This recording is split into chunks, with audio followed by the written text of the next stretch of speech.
kita terus berdoa juga untuk teman-teman, keluarga yang sudah kita ajak, dan mereka juga yang sedang dalam antrian untuk bergabung bersama dengan kita. Untuk itu, kita akan segera membuka Bible study kita siang hari ini. Namun satu hal yang kami juga mau himbau agar supaya kita semua masing-masing boleh mempersiapkan Alkitab kita pastinya, dan jika juga diperlukan notebook dan pena untuk mencatat.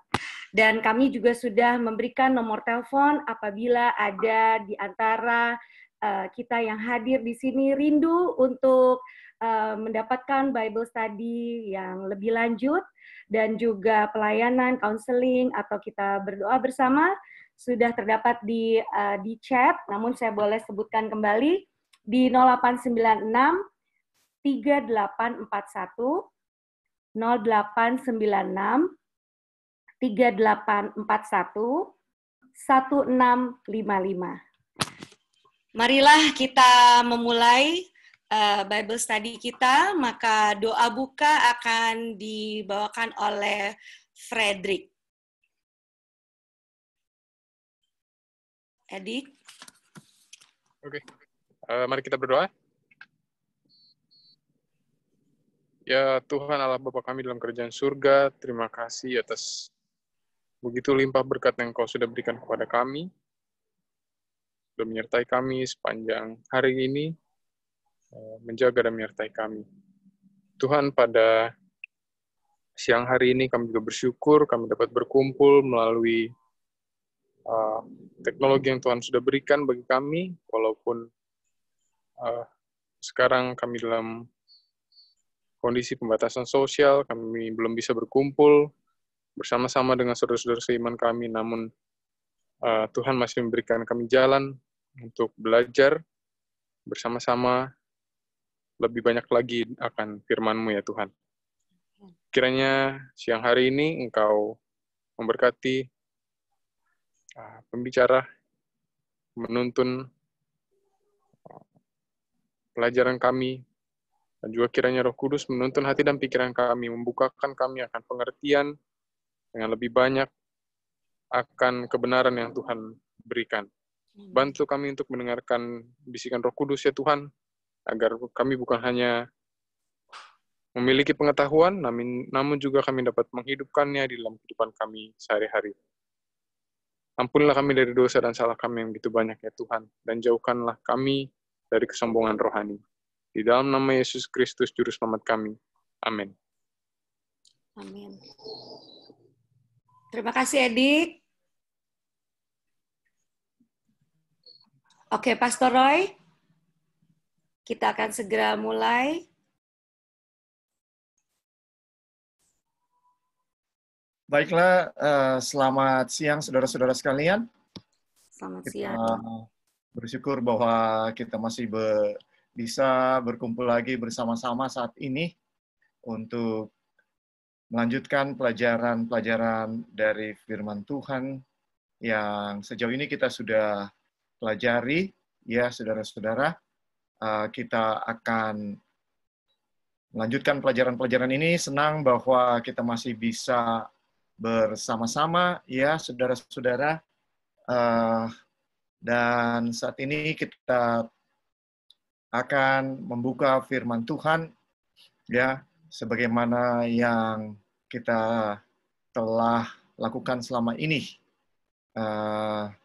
Saya berterima kasih karena saudara-saudara masih terus rindu untuk mencari firman Tuhan dalam keadaan yang seperti sekarang ini.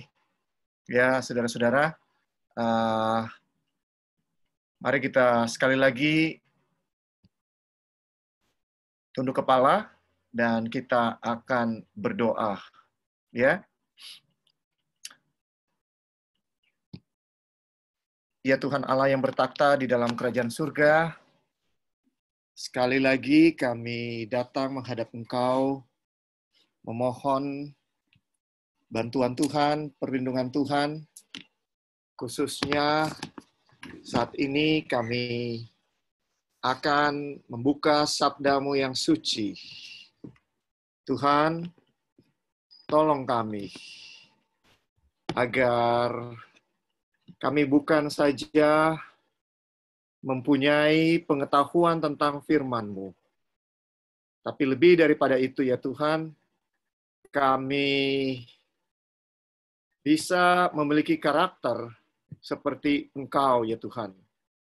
Bapa, hanya Engkau Allah kami, pengharapan kami satu-satunya. Tolong kami Tuhan, tolong kami, agar kami semakin mengetahui kehendak Tuhan dalam kehidupan kami di atas dunia ini. Terima kasih, di dalam nama Tuhan Yesus kami sudah berdoa. Amin. Baiklah saudara-saudara, mari kita lanjutkan pelajaran kita dari yang terakhir, saudara-saudara.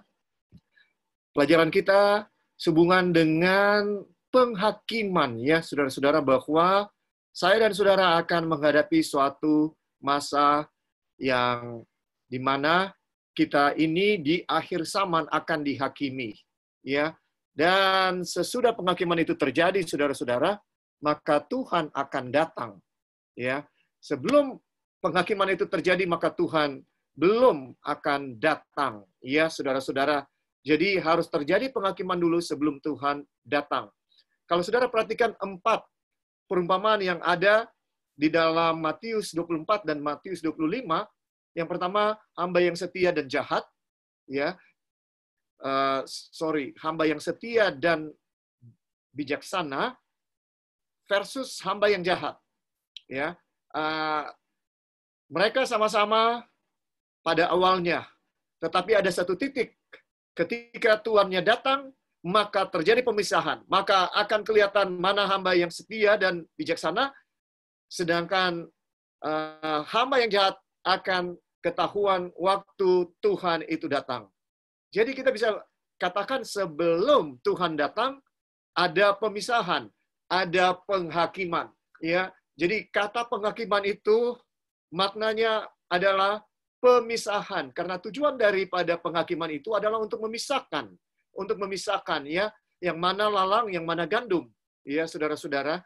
Jadi, inilah tujuan kenapa Tuhan harus melakukan penghakiman. Di dalam cerita juga perumpamaan tentang 10 anak darah.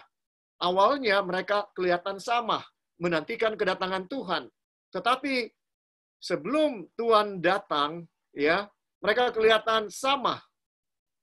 Tetapi ketika Tuannya datang, baru kelihatan mana yang bijaksana, mana yang bodoh.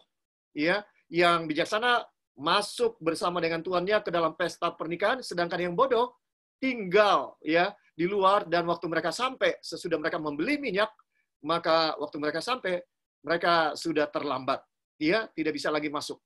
Itu adalah satu penghakiman, ya, bisa dibilang sebelum Tuhan datang.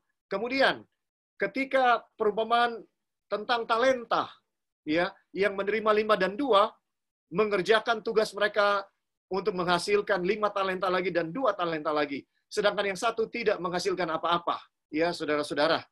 Jadi, ketika tuannya pergi, di situ mereka berusaha. Waktu tuannya kembali, disitulah penghakiman terjadi. Ya, tuannya panggil, mana semua hasil yang aku harapkan. Yang 5 bilang, Tuhan, saya sudah melakukan usaha saya dan dihasilkan 5. Ini 10 talenta yang saya sudah hasilkan. Kemudian yang menerima 2, katakan juga kepada Tuhan, Tuhan, saya sudah kerjakan apa yang Tuhan perintahkan dan sekarang ada 4 talenta. Sedangkan yang menerima 1 tidak melakukan apa-apa dan akhirnya dia dihukum oleh tuannya. Ini adalah penghakiman. Dari 4 perumpamaan ini, saudara-saudara, ini adalah penghakiman. Ya. Dan tentang domba dan kambing. Domba di sebelah kanan, kambing di sebelah kiri, saudara-saudara. Itu juga adalah pemisahan. Semua adalah pemisahan. Ya, tujuan daripada penghakiman adalah untuk memisahkan mana umat Tuhan, mana yang bukan umat Tuhan. Dan itu yang jelas Tuhan Yesus mau sampaikan. Sampai 4 kali perumpamaan diberikan untuk menekankan hal ini, saudara. Bahwa akan ada penghakiman sebelum dia datang. Jadi saya dan saudara harus bersedia, harus bersiap supaya kita ini bisa melewati penghakiman ini. Dan kalau saya dan saudara tidak bisa melewati penghakiman ini, maka kita akan binasa. Ya, saudara-saudara. Mari kita lihat apa yang dikatakan di dalam firman Tuhan, 1 Petrus 4 ayat 17. Karena sekarang telah tiba saatnya penghakiman dimulai, dan pada rumah Allah sendiri yang harus pertama-tama dihakimi. Dan jika penghakiman itu dimulai pada kita, bagaimanakah kesudahannya dengan mereka yang tidak percaya pada Injil Allah?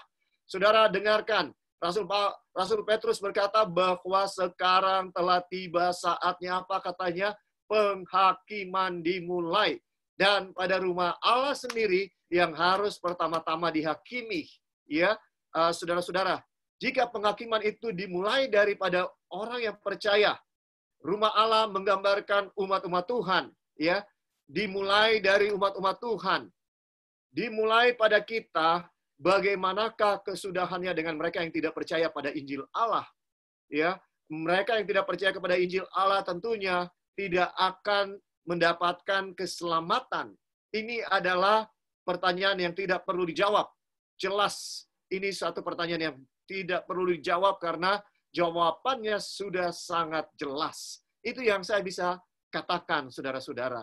Ya, bahwa firman Tuhan mengatakan ada penghakiman. Ada penghakiman sebelum Tuhan datang. Nah, sekarang pertanyaannya, ya, mengapa harus ada penghakiman? Ya, mengapa? Apa tujuan daripada penghakiman? Saudara-saudara, karena Tuhan itu apa? Adil.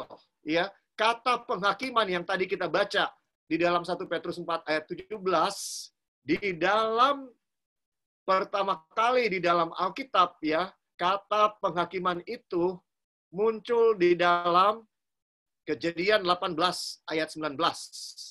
Ya, dengarkan. Kata ini pertama kali muncul di dalam Kejadian 18 ayat 19. Sebab aku telah memilih dia supaya diperintahkannya kepada anak-anaknya dan kepada keturunannya supaya tetap hidup menurut jalan yang ditunjukkan Tuhan dengan melakukan kebenaran dan keadilan. Nah, saya mau highlight kata keadilan karena kata keadilan dalam bahasa aslinya sama dengan kata penghakiman. Ya, Tuhan itu ya melakukan pengadilan karena pengadilan menghasilkan atau penghakiman menghasilkan keadilan, dan Tuhan itu adil. Ya, Tuhan bukan Allah yang tidak adil. Tuhan punya satu sifat yang sangat jelas. Ya, Dia selain kasih, ya, Dia juga adalah Allah yang adil. Jadi penghakiman harus dilakukan supaya keadilan ditegakkan, saudara-saudara. Ya, keadilan harus ditegakkan, dan untuk memisahkan yang mana yang selamat, mana yang tidak selamat, ya, di pengadilanlah itu dilakukan atau di penghakimanlah itu dilakukan, ya, supaya Tuhan memenuhi kepada Abraham apa yang dijanjikannya kepadanya, ya. Saudara-saudara, selanjutnya di dalam Keluaran 21 ayat 1, kata penghakiman ini juga muncul. Dalam bahasa Indonesia diterjemahkan berbeda. Di dalam Keluaran 21 ayat 1.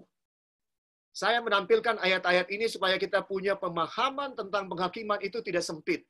Inilah peraturan-peraturan yang harus kau bawa ke depan mereka. Keluaran 21 ayat 1. Penghakiman di dalam ayat ini diterjemahkan sebagai peraturan-peraturan. Ya, saudara-saudara. Jadi, penghakiman itu, salah satu terjemahannya adalah peraturan-peraturan. Nah, di dalam suatu pengadilan, di dalam suatu penghakiman, yang menjadi dasar daripada penghakiman ini adalah peraturan atau hukum. Pengadilan tidak bisa dilakukan, pengadilan atau penghukuman, ya, penghakiman tidak bisa dilakukan, saudara-saudara, kalau tidak ada dasarnya. Apa dasar daripada penghakiman, penghukuman? Apa dasarnya? Dasarnya adalah hukum Tuhan. Itu dasarnya. Ya, mari kita pergi ke dalam Roma pasal 2.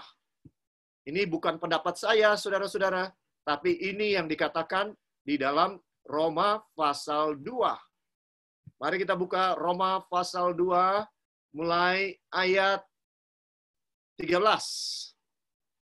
Karena bukanlah orang yang mendengar hukum Taurat yang benar di hadapan Allah, tetapi orang yang melakukan hukum Tauratlah yang akan dibenarkan. Saudara dengarkan, ya. Di sini dibilang bahwa dasar daripada penghakiman nantinya adalah hukum. Hukum Tuhan yang menjadi dasar. Dan ayat ini Rasul Paulus katakan, bukan orang yang mendengar hukum Taurat yang benar di hadapan Allah, tetapi orang yang melakukan hukum Tauratlah yang akan dibenarkan. Ya, saudara-saudara, jadi dengarkan. Di sini dibilang jelas bahwa orang yang melakukan hukum Tauratlah yang akan dibenarkan oleh Tuhan. Dengan kata lain, orang yang bijaksana, 5 gadis yang bijaksana, mereka sudah melalui pengadilan Tuhan. Dan apa yang menjadi dasar pengadilan Tuhan? Yang menjadi dasar pengadilan Tuhan adalah hukum Tuhan. Iya, saudara-saudara, hukum Tuhan yang menjadi dasar. Kalau tidak adil Tuhan, kalau dia menghakimi tapi tidak ada dasarnya. Ya, dasarnya adalah hukum Tuhan. Yang di dalam Roma 2 ayat 13 disebutkan sebagai hukum Taurat.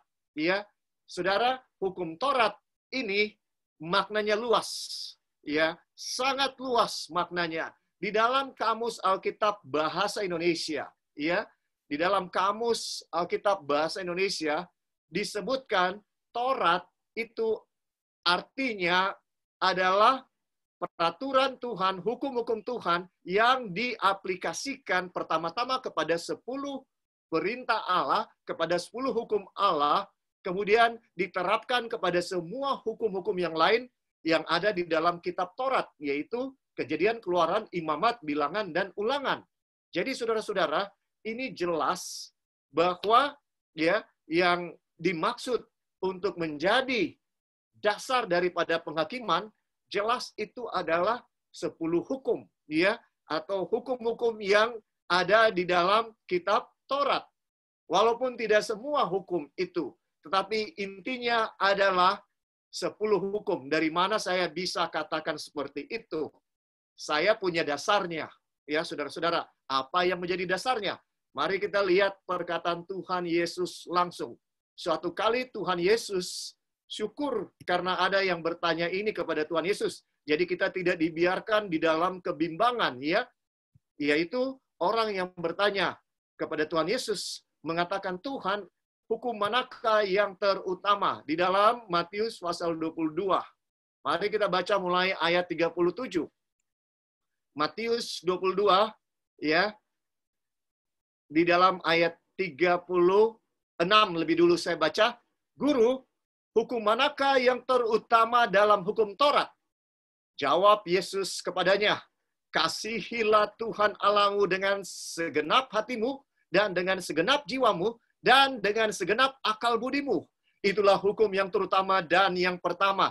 Dan hukum yang kedua, yang sama dengan itu, ialah kasihilah sesamamu manusia seperti dirimu sendiri.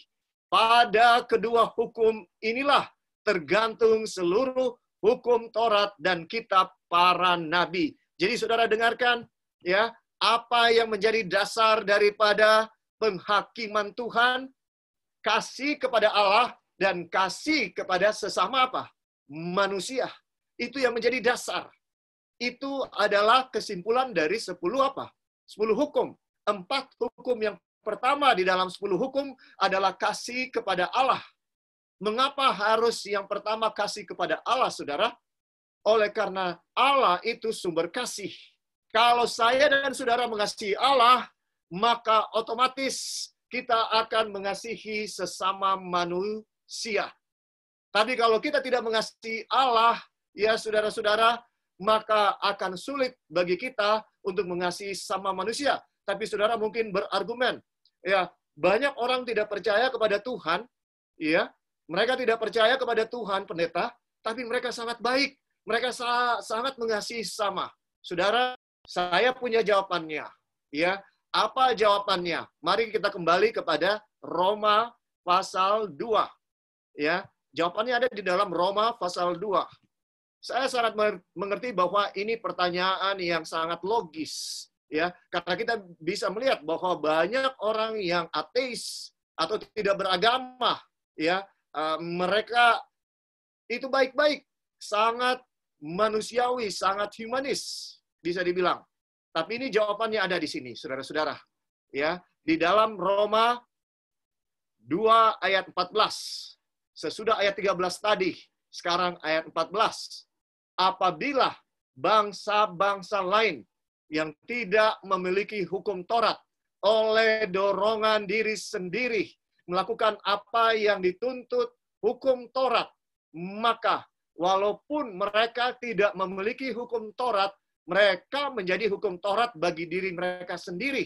Sebab dengan itu mereka menunjukkan bahwa isi hukum Taurat ada tertulis di dalam hati mereka, dan suara hati mereka turut bersaksi, dan pikiran mereka saling menuduh atau saling membela. Hal itu akan nampak pada hari bila mana Allah sesuai dengan Injil yang kuberitakan akan menghakimi segala sesuatu yang tersembunyi dalam hati manusia oleh Kristus Yesus. Saya mau jelaskan kata-kata daripada ayat-ayat ini. Di sini Rasul Paulus bilang bahwa Tuhan itu sangat adil, ya, bahwa Tuhan itu sangat adil. Kenapa saya katakan begitu? Karena di dalam ayat 13, bagi umat-umat Tuhan yang sudah mengenal Tuhan, ukurannya adalah hukum Taurat, kasih kepada Allah dan kasih kepada sesama manusia. Ya, sedangkan bagi umat yang belum mengenal Tuhan, yang nggak pernah tahu tentang Tuhan Yesus, yang nggak pernah dapat Alkitab dan baca Alkitab, maka keadilan Tuhan mengatakan bahwa mereka tidak akan dituntut berdasarkan hukum Taurat, ya, yang ada di dalam firman Tuhan, ya. Tetapi kepada mereka akan dipakai ukuran yang berbeda. Ukurannya adalah bahwa mereka akan menjadi hukum bagi diri mereka sendiri. Ini yang disebutkan, ya. Diri mereka, ya, akan menjadi ukuran, yaitu apa? Dorongan hati. Saya mau tanya, ya, dorongan diri sendiri untuk berbuat baik itu berasal dari mana? Dorongan hati manusia walaupun tidak pernah baca Alkitab, mereka bisa melakukan hal yang baik. Oleh karena apa? Mereka bisa melakukan apa yang baik? Oleh karena mereka tetap memiliki Roh Kudus Tuhan. Ya, Roh Kudus Tuhan berbicara kepada siapapun, ya, baik Kristen maupun non-Kristen. Ya, Roh Kudus ada di dalam hati setiap orang, dan dorongan yang ada karena Roh Kudus berbicara, ya, di dalam ayat 15 disebutkan suara hati mereka turut bersaksi. Jadi di sini suara hati itu apa yang dimaksud?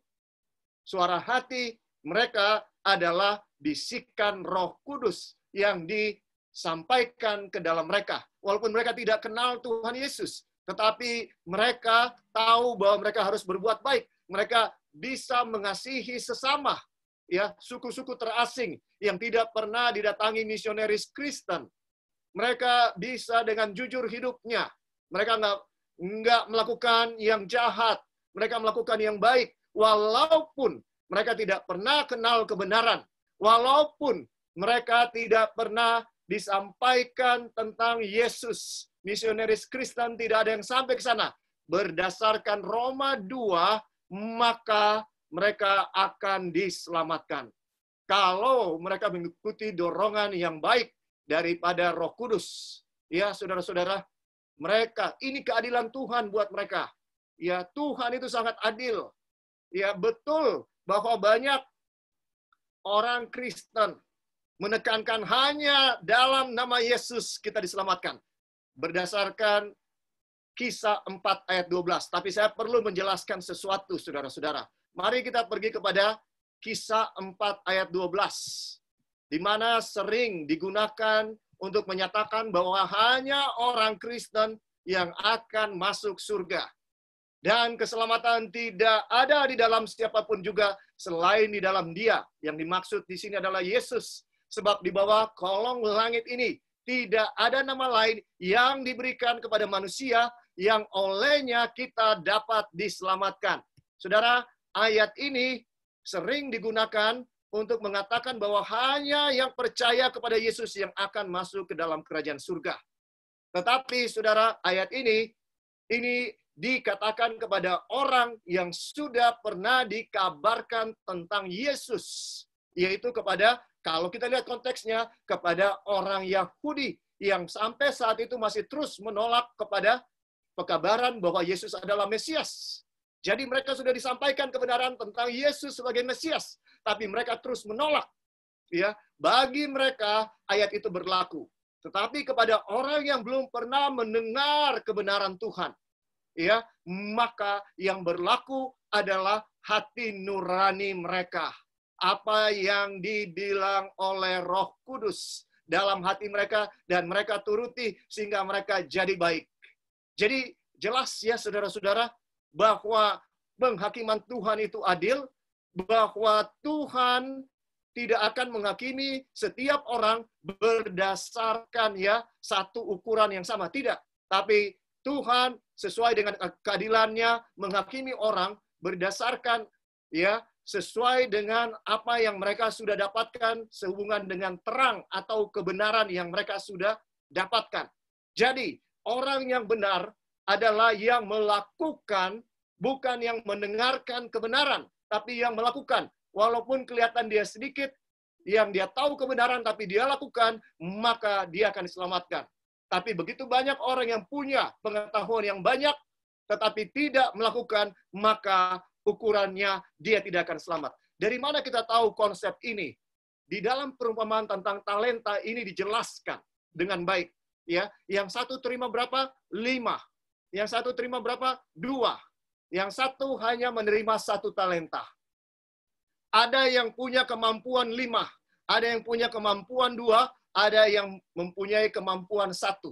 Kita bisa bilang ini talenta. Kita bisa bilang ini kemampuan untuk bertobat. Ya, kemampuan untuk mendapatkan keselamatan, saudara-saudara. Ya, kita bisa katakan itu semua aplikasinya. Tetapi yang dapat 5, Tuhan menuntut, ini keadilan Tuhan. Yang dapat 5, Tuhan menuntut dia harus capai 5. Tuhan tidak menuntut dia capai 6. Karena dia diberikan 5, dia dapat 5, itulah ukurannya.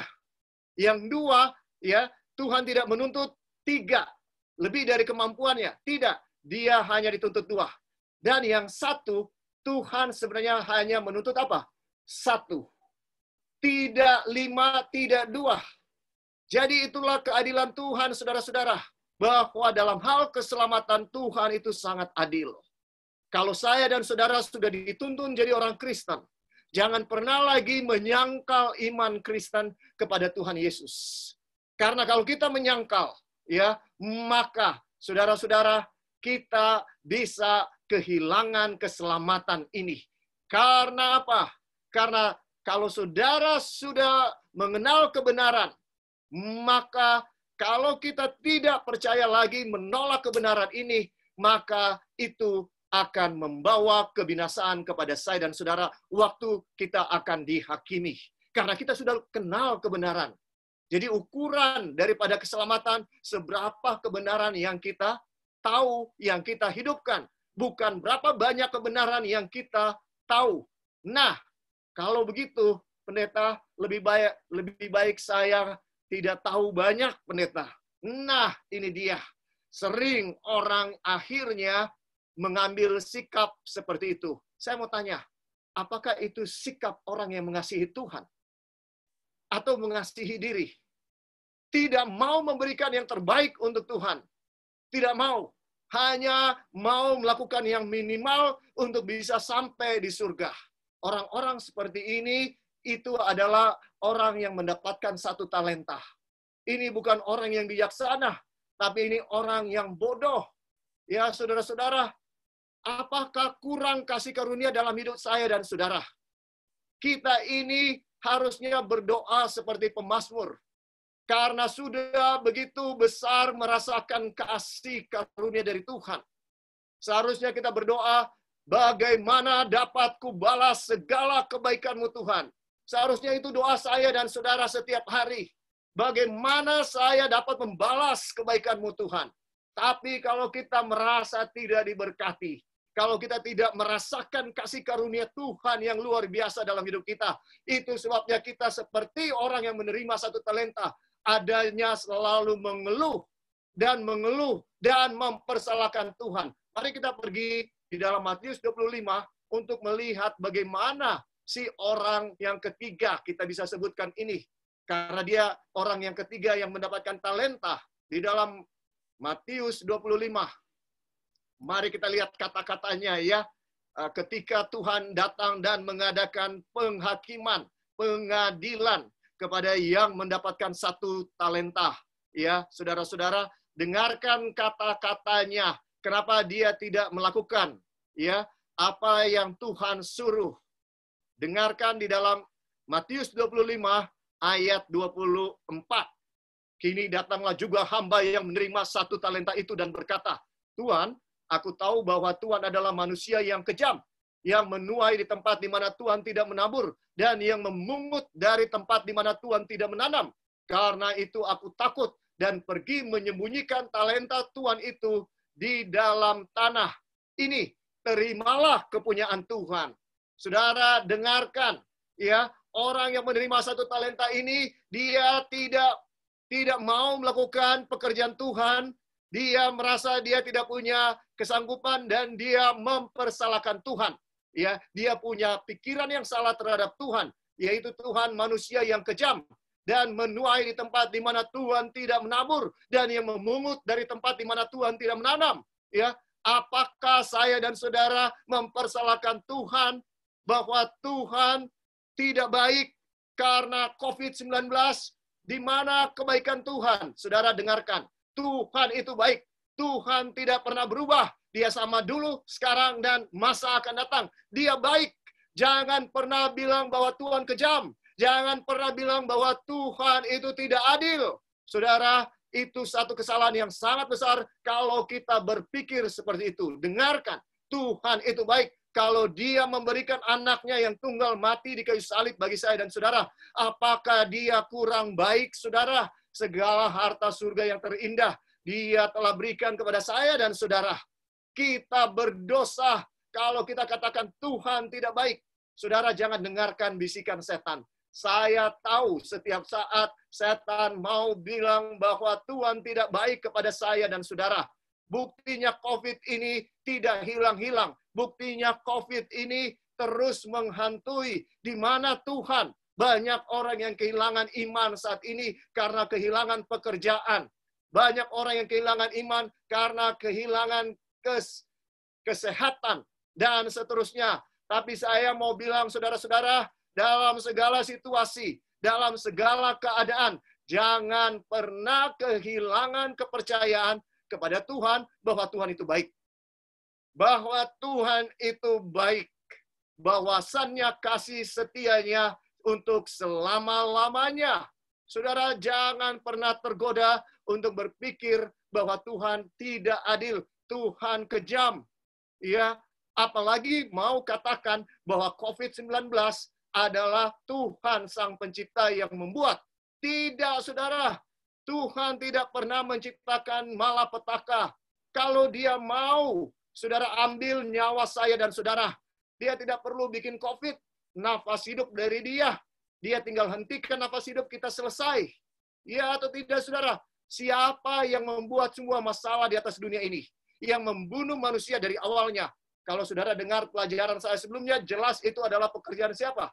Setan. Setan yang tidak baik, saudara. Setan itu jahat. Dia berusaha untuk memperangkap saya dan saudara. Supaya kita lebih suka duniawi daripada rohani. Supaya kita ini akan binasa Kenapa dia mau saya dan saudara binasa? Untuk membalaskan dendamnya kepada Tuhan. Mengapa? Karena dia tidak bisa melawan Tuhan, dia kalah. Sekarang sang pengecut itu menyerang anak-anak dari Tuhan. Saudara dengarkan, apakah itu bukan perbuatan pengecut? Itu perbuatan pengecut. Setan itu jahat, saudara. Ya, setan yang membuat semua kita punya hidup menderita dengan satu maksud, supaya kita kehilangan iman kepada Tuhan, supaya kita lihat Tuhan itu jahat. Setan juga yang mengajarkan dalam setiap agama bahwa ada neraka yang Tuhan sudah siapkan, dan neraka itu kekal dari selama-lamanya sampai selama-lamanya. Ya, saudara jangan percaya. Itu usaha setan untuk salah menggambarkan Tuhan. Bahwa Tuhan Allah yang bengis, Allah yang kejam, Allah yang akan menghukum orang yang tidak mau dengar perintahnya, tidak mau percaya kepadanya. Saudara, tidak demikian. Allah itu maha pengasih dan maha penyayang. Apa buktinya? Buktinya adalah dia kirimkan anaknya yang tunggal mati di kayu salib untuk menyelamatkan saya dan saudara. Kalau saudara ketemu ayat-ayat di Alkitab yang sepertinya menggambarkan bahwa Tuhan itu kejam, Tuhan itu marah, saudara harus ingat. Usaha manusia untuk membuat Tuhan dimengerti, dipakailah Alkitab dalam bahasa manusia. Tetapi saya mau kasih contoh bahwa Tuhan tidak seperti yang kita pikirkan. Ya, Alkitab katakan bahwa Tuhan menyesal. Ya, saudara pernah baca bahwa Tuhan menyesal di dalam Alkitab? Mari kita pergi supaya saudara yakin bahwa bukan karangan saya, bahwa disebutkan Tuhan menyesal. Di dalam Kejadian 6 disebutkan dengan jelas, ya, Tuhan menyesal. Kenapa? Karena manusia semakin jahat. Di dalam Kejadian 6 ayat 7, berfirmanlah Tuhan, aku akan menghapuskan manusia yang telah kuciptakan itu dari muka bumi, baik manusia maupun hewan, dan binatang-binatang melata, dan burung-burung di udara, sebab aku menyesal bahwa aku telah menjadikan mereka. Saudara, Tuhan bilang, aku menyesal. Manusia menyesal karena manusia tidak tahu akan masa depan. Contohnya, kalau saya ini suka main saham, dan saham suatu item itu saya tahu akan naik, maka saya akan beli dengan banyak. Tapi karena saya tidak tahu, saya tidak beli. Dan tahu-tahu minggu depan atau bulan depan saham itu naik, dan saya menyesal karena saya tidak sempat beli saham yang menguntungkan itu. Tapi karena saya tidak tahu masa depan. Tapi Tuhan, saudara, dia tahu apa yang akan terjadi. Jadi apakah dia bisa menyesal kalau begitu, saudara? Tidak bisa.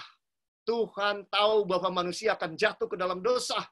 Tetapi itu adalah usaha penulis Alkitab untuk membuat kita bisa memahami tentang Tuhan. Ya, saudara, Tuhan itu marah.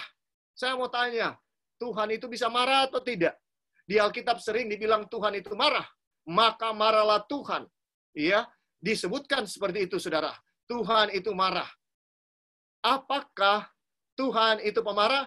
Disebutkan di dalam 1 Korintus 13 bahwa Tuhan atau kasih itu sabar.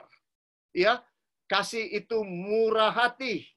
Ia tidak pemarah, ya. Saudara, jelas kasih, Tuhan itu kasih. Tuhan tidak pemarah.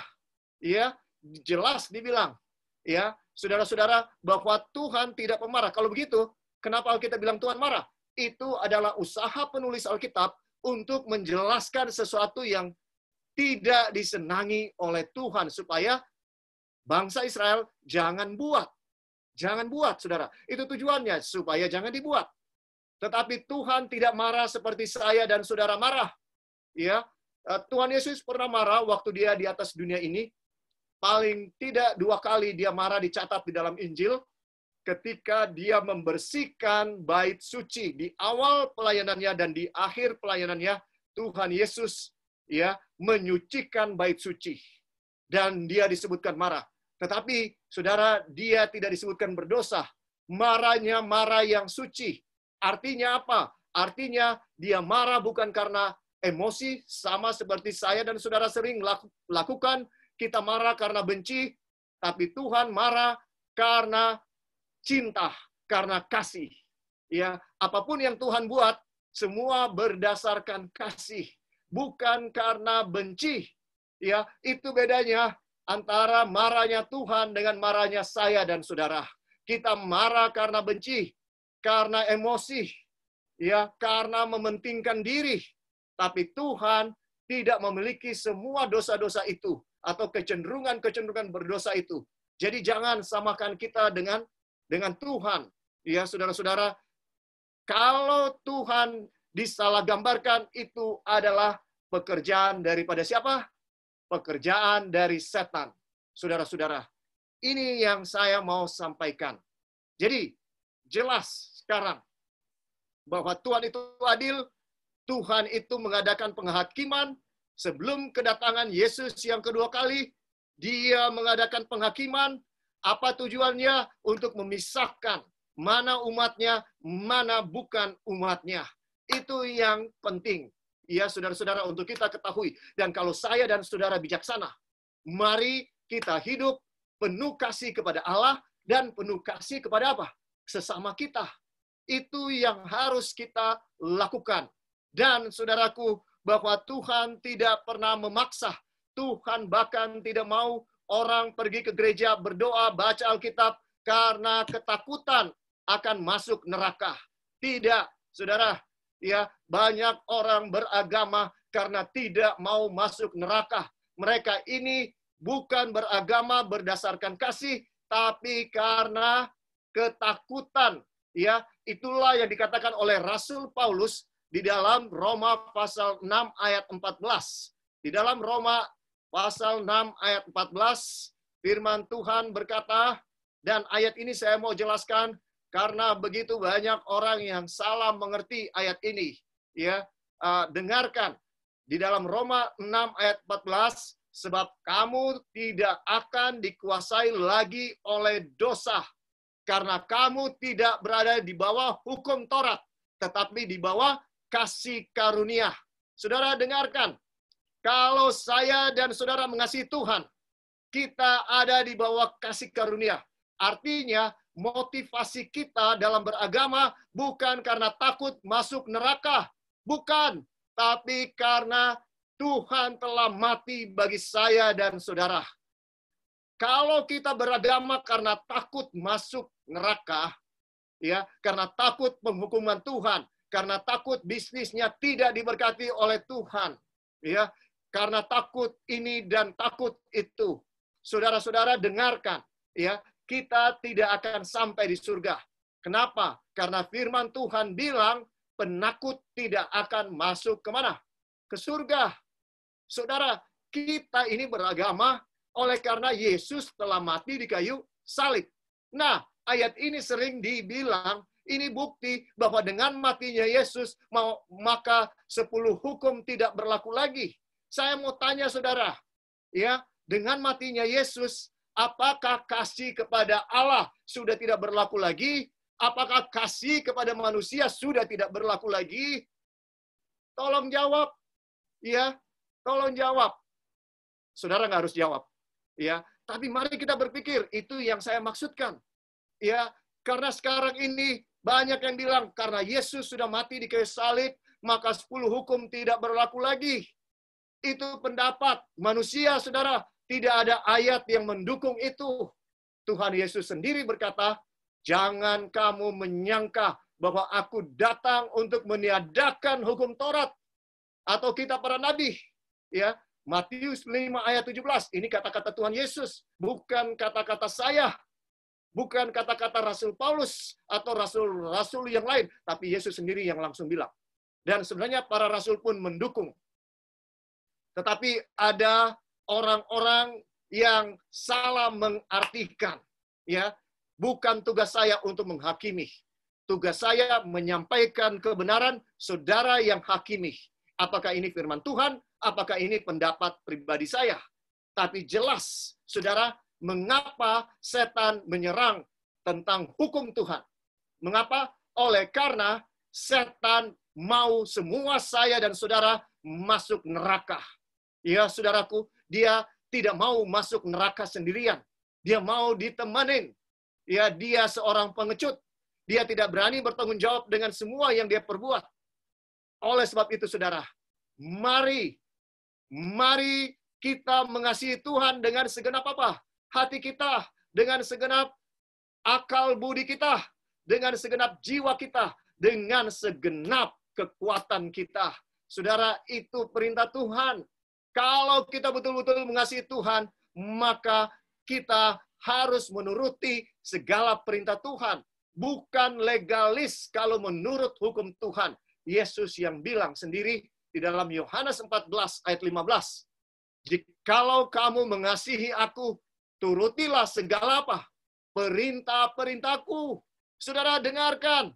Ekspresi terbesar kalau saya dan saudara mau menyatakan kasih kepada Tuhan. Tuhan Yesus yang bilang, kalau kamu mengasihi aku, turutilah segala apa? Perintah-perintahku. Ya, Tuhan Yesus bilang, aku memberi perintah baru kepadamu. Tetapi sebenarnya perintah ini bukan perintah yang baru, tapi perintah yang sudah lama. Ya, apa perintah baru itu? Apa perintah baru itu? Di dalam Yohanes 13 ayat 34. Aku memberikan perintah baru kepada kamu, yaitu supaya kamu saling mengasihi. Sama seperti aku telah mengasihi kamu, demikian pula kamu harus saling mengasihi. Saudara, dengarkan. Saya mau tanya kepada saudara dan saya, apakah saling mengasihi itu perintah baru? Apakah itu perintah baru? Tuhan Yesus sudah berikan perintah ini di mana? Di Sinai, ya, bahwa kita manusia harus saling mengasihi.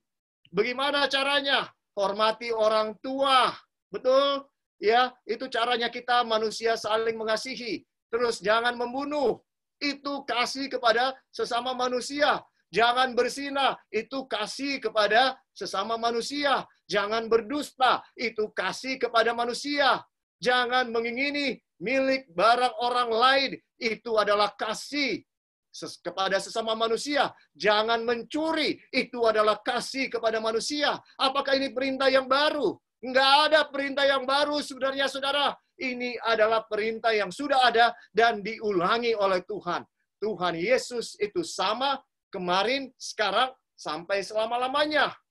Dengarkan, ya, saudaraku, sangat menyedihkan ketika mendengar bahwa katanya hukum tidak lagi berlaku karena Yesus sudah mati di kayu salib. Ini suatu ajaran yang betul-betul menyesatkan sehingga orang Kristen hidup seenaknya. Ya, toh Yesus sudah mati di kayu salib. Kalau saya berbuat dosa, Tuhan akan ampuni saya. Betul, saudara, Tuhan akan ampuni kalau kita sungguh-sungguh minta ampun. Tuhan ampuni. Tetapi kalau kita sengaja terus tinggal di dalam dosa, terus berulang-ulang berbuat dosa karena ada kasih karunia, itu namanya pelecehan terhadap kasih karunia. Tuhan tidak menghendaki saya dan saudara melakukan hal seperti itu. Tuhan Yesus bilang kepada orang berdosa, perempuan yang berdosa yang dibawa kepada dia, ya, apa yang harus dilakukan kepada perempuan ini ketika orang-orang Farisi ahli Taurat berusaha menjebak Yesus? Ya, firman Tuhan bilang, hukum Musa bilang bahwa dia harus dilontari dengan batu. Ya, apa katamu? Tuhan Yesus tahu bahwa dia sedang dijebak. Kalau dia jawab, ya, lontari dengan batu, mereka akan laporkan dia kepada Roma. Ya, bahwa ada orang yang melanggar hukum dari Roma memberikan perintah untuk dihukum. Ya, tapi kalau dia jawab bahwa ya dilepaskan saja, maka dia akan dikatakan tidak mengindahkan perintah dari Musa, tidak mengikuti perintah daripada firman Tuhan. Jadi apapun jawaban Yesus salah. Ya, ini jebakan yang luar biasa kepada dia. Tetapi di sini hikmat Yesus terlihat. Dia tidak menjawab, dia menulis di tanah. Dan dia bilang, siapa yang tidak bersalah silakan lontari wanita ini. Dan mereka lihat apa yang dia tulis, Mereka kaget karena semua itu dosa-dosa mereka. Saudara, ketika perempuan itu mengangkat muka, dia pikir dia sudah siap mau mati. Saudara-saudara, dilontari dengan batu, dia lihat tidak ada orang. Dan dia bertanya, apa yang engkau akan lakukan kepadaku? Tuhan Yesus tidak memberikan penghukuman apapun. Dia cuma bilang, pergilah dan jangan berbuat dosa lagi. Saudara, dengarkan kata-kata Tuhan Yesus di sini.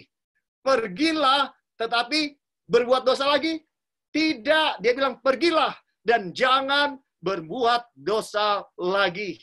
Saudara, jangan kita membenarkan kedagingan dan mengajarkan sesuatu yang bertentangan dengan firman Tuhan. Kita akan jadi penyesat. Kita akan jadi penyesat. Dan saudara dengarkan, kematian Yesus di kayu salib itu adalah mempersatukan kasih Yesus dan keadilan Yesus. Keadilan dan kasih daripada Tuhan. Di kayu salib ini dia dilambangkan dengan kayu salib. Ya, kasih kepada Allah dan kasih kepada sesama manusia di kayu salib. Juga di kayu salib dilambangkan kasih Yesus dan keadilan Yesus bercium-ciuman. Ya, saudara-saudara, bagaimana caranya? Saya akan jelaskan dengan memberikan satu ilustrasi untuk mengakhiri pelajaran kita pada siang hari ini. Ilustrasinya seperti ini. Ada seorang raja. Raja yang besar. Ya, raja yang betul-betul dihormati oleh rakyatnya. Dan sangat bijaksana. Tetapi di kerajaannya ada suatu masalah. Apa masalahnya? Semakin hari, semakin banyak orang yang terkena narkoba. Dan ini sudah seperti wabah virus corona. Begitu banyak anak-anak muda generasi yang menjadi pengharapan dari kerajaan ini, akhirnya terpapar dengan kecanduan narkoba. Dan ini tingkatnya semakin menggelisahkan. Akhirnya para menteri dengan raja dan perdana menteri rapat untuk membicarakan hal yang sudah sangat mengkhawatirkan, mengancam orang-orang muda mereka. Apa yang dilakukan oleh raja? Raja bilang, kita harus keluarkan hukum yang betul-betul tegas. Selama ini mungkin hukum kita kurang tegas, sehingga orang berani.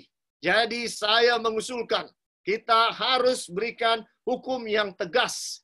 Jadi raja kira-kira apa hukumannya? Hukumannya mati. Tidak ada tawar-menawar. Keadaan kita sudah gawat. Hukumannya mati. Dan apakah ini dilakukan untuk semua orang? Iya. Ini dilakukan untuk semua orang. Kalaupun anak saya yang terkena, dan raja itu cuma punya satu anak. Ya. Kalaupun anak saya yang kena, ini saya akan konsekuen. Tidak ada diskriminasi. Karena rakyat menghormati kita dan segan kepada kita karena mereka percaya kita adil. Kita tidak pilih kasih. Kita tidak tebang pilih selama ini. Kita harus jaga kepercayaan dari masyarakat kepada kita. Semuanya sepakat. Jadi siap-siap anak saudara, semua harus diberitahu. Jangan ada sampai saya harus berhadapan dengan saudara karena anak saudara. Saya tidak akan maafkan karena anak saya pun saya siap. Semuanya setuju bahwa karena keadaan yang sudah sangat mengkhawatirkan, maka hukum ini dikumandangkan kepada seluruh rakyatnya. Ketika hukum itu sudah dikumandangkan, saudara-saudara, 6 bulan kemudian, anak dari Perdana Menteri yang sangat loyal, yang sangat setia kepada raja, yang sudah puluhan tahun bekerja kepada raja, ketangkap memakai narkoba. Dan sesuai hukum yang sudah dikeluarkan, anak itu harus dihukum mati.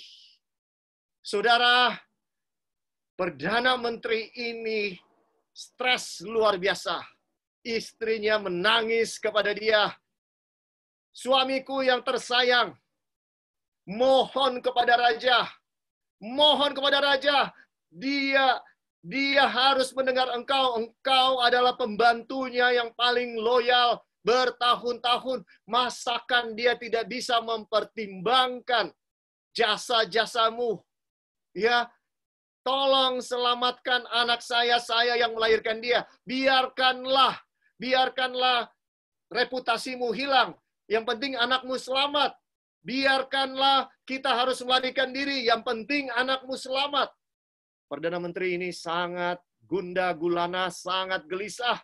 Karena dia mendapat tekanan dari istrinya. Tapi dia tahu apa yang sudah dikatakan oleh raja. Dan dia tahu karakter dari raja ini tidak bisa diubah. Kalau dia sudah bikin satu keputusan yang sangat prinsip, seperti ini tidak akan bisa diubah. Ya, karena raja ini sangat adil. Dia tidak memaafkan diri untuk hukum yang dia buat. Ya, tapi dia adil. Dan Perdana Menteri ini mencoba. Walaupun dia sudah sangat pesimis, raja tidak akan dengar. Dan benar, ketika dia coba, raja bilang, aduh maaf. Saya sangat mengasihi kamu. Kamu sangat loyal kepada saya. Dan sudah banyak berjasa bagi negara ini. Tapi mohon maaf, kita sudah undangkan ini. Dan kita sudah katakan ini, saya sudah amarkan. Kenapa anak kamu itu tidak mau mengikuti aturan? Saya tidak bisa berbuat apa-apa. Perdana Menteriku yang saya kasihi, saya tidak bisa berbuat apa-apa. Mohon maaf. Perdana Menteri ini punya pengaruh yang luas. Dia bisa melakukan makar kalau dia mau. Ya. Tapi raja ini raja yang bijaksana. Ya. Menangis, dengan istrinya menangis. Raja bilang, maaf, saya tidak bisa bantu kalian. Minta maaf, saya pun ini sulit karena kalian sangat dekat dengan saya. Tapi maaf, saya tidak bisa bikin apa-apa. Apa yang akan dikatakan oleh rakyat? Mereka sedang lihat kita sekarang. Ya, apakah kita akan setia dengan yang kita katakan atau tidak? Kita ini bisa dipercaya atau tidak? Kalau saya tidak konsekuen dengan selamatkan anak kamu, kira-kira menurut kamu apa yang akan dikatakan oleh rakyat? Mereka tidak akan menghormati hukum yang kita sudah buat. Dan masalah ini akan terus lebih lagi berbahaya ke depannya. Akhirnya walaupun dibujuk tidak bisa. Digantunglah anak dari Perdana Menteri itu, saudara. Ya. Tapi ceritanya tidak selesai di situ. Kecewa Perdana Menteri dan istrinya. Mereka mengundurkan diri dan pergi entah kemana, hilang. Begitu saja. Raja berusaha untuk merangkul, tapi mereka sudah tidak bisa dirangkul. Mereka sangat sakit hati dan kecewa. Tapi raja tidak punya pilihan, saudara-saudara. Kemudian, 6 bulan kemudian, anak tunggal raja, satu-satunya anaknya, yang kedapatan memakai narkoba. Raja bisa membunuh pegawainya, pengawalnya yang menangkap, raja bisa lakukan itu. Tapi raja ini seorang raja yang bijaksana dan adil dan penuh kasih. Dia tidak melakukan itu. Sekarang dia yang bergumul, saudara-saudara. Dia yang bergumul. Bagaimana saya menghadapi istri saya memberitahukan hal ini. Dan benar, ketika disampaikan kepada istrinya, istrinya meraung-raung. Istrinya marah kepada raja. Dan dia bilang, engkau raja, engkau bisa melakukan apa saja. Engkau bisa batalkan hukum itu untuk selamatkan anak kita. Engkau harus lakukan apapun untuk selamatkan anakmu. Kalau perlu engkau turun tahta demi menyelamatkan anakmu, lakukan. Saya tidak akan bicara dengan kamu sebelum kamu lakukan ini. Dan istrinya pergi. Dia tidak mau bicara lagi dengan suaminya. Karena dia tahu karakter daripada suaminya. Karakter suaminya yang keras dengan prinsip. Raja ini sangat stres. Dia nggak tahu apa yang harus dia lakukan. Dia bingung. Tapi dia tahu dia harus lakukan perintah itu. Waktu yang ditentukan untuk membunuh anak ini, menggantung anak raja, telah ada. Dan semua mata memandang. Apakah raja akan konsekuen atau tidak? Perdana Menteri itu hadir, saudara, melihat apakah raja konsekuen atau tidak. Karena mereka sangat marah dengan raja yang tidak menolong. Jadi mereka akan melihat apakah raja adil atau tidak. Seluruh mata memandang kepada raja pada hari yang ditentukan untuk menggantung untuk menggantung anak daripada raja, anak tunggal satu-satunya. Saudara bisa bayangkan, raja ini betul-betul stres, betul-betul bingung, betul-betul nggak tahu apa yang harus dia buat. Tapi dia tahu bahwa dia tidak bisa tidak adil. Maka saudara, apa yang terjadi? Detik-detik, anaknya pun menangis kepada bapaknya. Bapak, selamatkan saya, tolong saya, ampuni saya. Tapi bapaknya bilang, nak, maaf, aku bukan tidak mengasihi engkau. Aku sangat mengasihi engkau. Tapi aku tidak bisa melakukan apapun demi keadilan. Demi keadilan, saya tidak bisa melakukan apapun. Istri dan anak daripada raja itu merasa bahwa raja itu mementingkan karir, kedudukan, reputasi, dan sebagainya. Dan merasa bahwa raja itu tidak mengasihi mereka. Tidak bisa mereka terima kalau raja itu mengasihi. Bagi mereka, kalau raja itu mengasihi, raja itu akan menyelamatkan anak dia yang satu-satunya.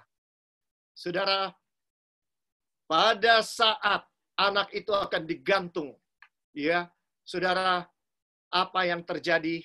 Raja itu berdiri dekat. Dia tidak sanggup sebenarnya untuk melihat anaknya. Dia tidak sanggup, tapi dia harus berdiri di situ sebagai hakim. Dia harus berdiri di situ sebagai hakim, saudara. Dia tidak boleh tidak ada. Dia harus ada di situ sebagai hakim. Bayangkan, dia tidak akan sanggup untuk melihat. Tapi dia harus ada di situ. Dan apa yang terjadi, saudara? Ketika anak itu siap untuk digantung, saudara-saudara, tali itu siap untuk ditarik. Ya, tempat berdiri dari anak itu siap ditendang oleh algojo. Ya, algojo sudah siap. Raja dengan kilat mendorong anaknya dan langsung menggantung dirinya. Raja itu yang mati. Sekarang, saudaraku, ketika raja itu mati, apakah rakyat masih menuntut anak dari raja itu harus digantung? Tidak. Demi asas keadilan, rakyat semua itu diam. Dan mereka melihat bahwa raja yang mereka sangat hormati telah memberikan dirinya mengganti kematian anaknya. Mereka tidak menuntut lagi anak itu untuk dibunuh. Istri dan anak itu tidak bisa katakan bahwa bapak mereka kejam dan tidak ada kasih. Mereka menyadari bahwa suami dan ayah mereka orang yang sangat mengasihi mereka. Tahukah saya dan saudara bahwa ini bukan ilustrasi? Tahukah saudara bahwa ini kenyataan, cerita yang nyata? Waktu Yesus mati di kayu salib. Waktu Yesus mati di kayu salib. Kasih dan keadilan Tuhan bertemu. Yesus harus mati karena manusia telah jatuh ke dalam dosa. Tapi Tuhan itu adil. Dia tidak bisa maafkan kita begitu saja. Tapi dia harus penuhi kata-katanya. Kalau engkau makan buah itu, engkau harus mati. Upah dosa adalah maut. Tuhan kita yang kita kasihi, dia menanggung hukuman saya dan saudara. Dia yang mati di kayu salib demi keadilan. Demi keadilan dan kasih. Kasih dan keadilan bercium-ciuman. Bertemu di kayu salib, saudara. Apalagi yang kita ragukan dari Tuhan kita. Tuhan kita mengasihi kita. Jadi, saudara, saya mau sampaikan. Jangan percaya kalau dibilang hukum sudah dipalangkan di kayu salib. Demi hukum, Yesus harus mati di kayu salib. Bagaimana bisa dikatakan hukum sudah dipalangkan di kayu salib? Tuhan Yesus bisa katakan kepada Adam dan Hawa, kalian sudah melanggar. Apakah kalian mengaku bahwa kalian salah? Dan mereka bilang, iya Tuhan, kami sudah salah. Kalian mau minta ampun? Iya, kami minta ampun. Tuhan Yesus bisa bilang, oke, saya ampuni, dan saya tidak perlu mati di kayu salib. Betul atau tidak, saudara? Bisa Tuhan lakukan itu. Tapi Tuhan kita luar biasa. Dia tidak maafkan diri ketika dia berkata, jadilah terang. Ketika dia melakukan penciptaan yang pertama dan dia katakan, jadilah terang. Tuhan sudah tahu bahwa dia harus mati di kayu salib buat saya dan saudara. Dengarkan saudara, Tuhan sangat mengasihi saya dan saudara. Dia rela mati di kayu salib agar kita bisa selamat. Kenapa kita masih mau hidup di bawah hukum Taurat? Ya, kenapa kita masih mau hidup beragama? Karena kita takut masuk neraka. Jangan saudara. Ya, mari kita melakukan semua perintah Tuhan hanya karena kasih kepada Dia. Dia layak untuk disembah, dia layak untuk dikasihi karena dia memberikan nyawanya kepada saya dan saudara. Dia layak untuk mendapatkan yang terbaik dari saya dan saudara dalam hidup ini. Ya, dia layak karena dia sudah memberikan yang terbaik. Dia sudah mengasihi saya dan saudara. Dia layak untuk mendapatkan kasih dari saya dan saudara. Mari kita selalu memandang kepada kasih karunia Tuhan, kepada pengorbanannya di kayu salib. Mari kita mengasihi Allah kita, dan mari kita mengasihi sesama kita dalam keadaan yang sulit ini. Jangan mementingkan diri. Jangan, saudara. Mari kita menolong orang yang susah. Mari kita mengasihi semua orang dalam yang butuh pertolongan. Mari kita lakukan apa saja. Kita berdoa buat mereka. Kita berikan diri kita hanya untuk pelayanan, membalas kasih dan kebaikan Tuhan yang begitu luar biasa, yang tidak akan pernah kita mampu untuk memahami betapa besarnya Tuhan itu. Saudara, kalau kita masih tidak bisa mengerti betapa besarnya kasih Tuhan dalam hidup kita, kalau kita masih meragukan betapa besarnya kasih Tuhan dalam hidup kita, ya, itu karena kita mendengarkan suara setan. Tapi kalau saudara mendengarkan suara daripada Roh Kudus, kita tidak ragu sedikit pun bahwa Tuhan itu baik, bahwa kasih setianya untuk selama-lamanya, bahwa Dia selalu mengasihi saya dan saudara, tidak peduli keadaan saudara, hanya sabar saudara, tunggu pertolongan dari Tuhan, sabar. Jangan kehilangan iman. Walaupun saudara tidak bisa melihat jalan keluar. Jangan kehilangan iman. Tuhan tidak pernah berubah. Dia akan memberikan pertolongan pada waktunya. Waktu Tuhan adalah yang terbaik. Saudara, bukan waktu saya maupun saudara. Waktu Tuhan selalu yang terbaik. Mari kita mengasihi Tuhan. Mari kita mengasihi Tuhan karena Dia sangat baik. Mari kita tunduk kepala. Dan mari kita berdoa. Ya Tuhan Allah yang Maha Pengasih, lagi Maha Penyayang. Terpujilah Engkau Tuhan, karena Engkau sangat baik dalam hidup kami. Kasih karunia Tuhan berulang kali menjadi bagian kami. Tuhan sangat setia di tengah-tengah ketidaksetiaan kami. Tuhan sangat mengasihi kami, walaupun seringkali kami tidak mengasihi Tuhan dengan tulus. Bapa, kasihani kami, kasihani kami. Tolong kami untuk menang dari kedagingan kami yang selalu mementingkan diri. Tolong kami, kalau tidak kami akan binasa Tuhan. Tolong kami. Dan kembali, Bapa, ajar kami untuk mengasihi Engkau dengan segenap hati, dengan segenap jiwa, dengan segenap akal budi, dengan segenap kekuatan kami.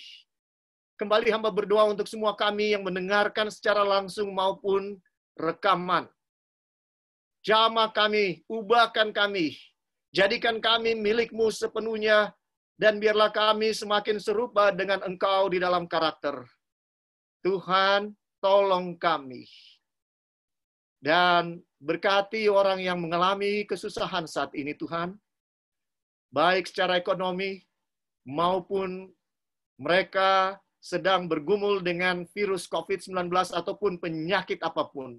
Jangan biarkan mereka kehilangan iman kepada Engkau. Dan tolonglah kami semua untuk saling mengasihi satu dengan yang lain. Kami tidak mampu lakukan itu dengan kekuatan kami sendiri, tapi kasih karunia-Mu akan memampukan kami Di dalam nama Tuhan Yesus. Amin.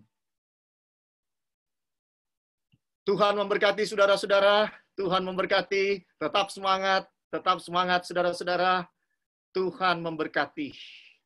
Sampai berjumpa lagi hari Jumat. Terima kasih Pendeta. Terima kasih semua. Sampai kita ketemu lagi di hari Jumat jam 12 siang. Tuhan Yesus memberkati.